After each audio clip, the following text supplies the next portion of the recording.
You've worked decades for this moment, retirement. So why do so many people in year one blow their budget? Here's the truth. Year one overspending is a behavioral trap. It's classic, and it starts before day one. The first reason, it's the I deserve it mentality. After years of saving, being disciplined, working hard, retirees often feel they've earned the splurge. And in many ways, they're not wrong. But lifestyle inflation rarely reverses. It just compounds. The boat year one of retirement becomes a bigger boat in year four. The second reason, misjudging cash flow timing. Pension starts at 62. Maybe Social Security starting at 67. RMDs are planned to kick in at 73.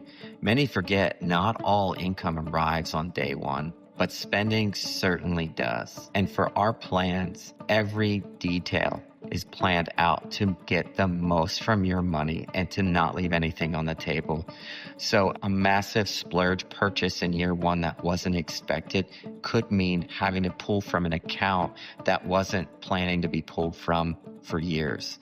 And that is the domino effect that changes the legacy effects for your plan or the ability for your plan to not run out of money. Reason number 3, underestimating emotional spending. Retirement is a major life shift. Celebrating, nesting, even boredom can produce some of those splurge or what we call impulse purchases that eat into your long-term security. They're one of the things that we help our clients deal with emotionally probably the most, and we see them all the time in the first year and sometimes the second year. Learning to identify these things and learning to deal with them can be massively important towards whether or not your retirement plan works or not. Okay, quick fixes. The first and probably the most important is build a spending transition plan, not just an income plan.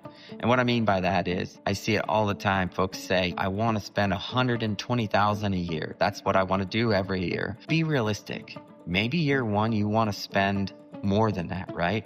Maybe there's a certain big ticket item that's a goal of yours to do in the future. Plan for that thing. And that gets me to the number 2 piece. Pre-commitment to your big ticket purchasing in writing.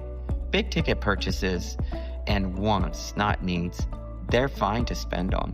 We're not saying don't do them, but plan around them. Because of the fact that we need your money to last, we also need to make sure that you plan for these things, because one-time impulse purchases can be the death of an otherwise great plan. We see it all the time. Maybe it's a back porch renovation or a kitchen renovation, great things, and we implore you to look into them for your retirement. But let's plan around them. Let's make sure that we can make them work. It might mean waiting a year to do it, but putting it off for that 1 year could be the difference in a retirement that's close or fails and a retirement that you never look back on. The third quick fix, use tools to stress test your first year budget under different market scenarios. How does your first year budget look in a 2008 market? Are you going to run out of money? Stress testing your portfolio can be the biggest eye-opener for what your money looks like. The number one thing that we see from clients during that first year of retirement is they see that net wealth and it's a big number and they feel this can last a long period of time. I can never outlive my money. And the reality is, yes, you can. All it takes is an unplanned splurge, big expense, a very untimely market condition, short-term market condition, and viola. Now you're sitting there looking at a net worth that's been cut in half and an adjustment of your income just to ensure that your money's going to make it for the rest of your life. Retirement should feel rewarding. It shouldn't be stressful. Plan wisely for year one, and the rest can fall beautifully into place. Want help designing your plan? We'd love to hear from you and get started building your retirement runway together.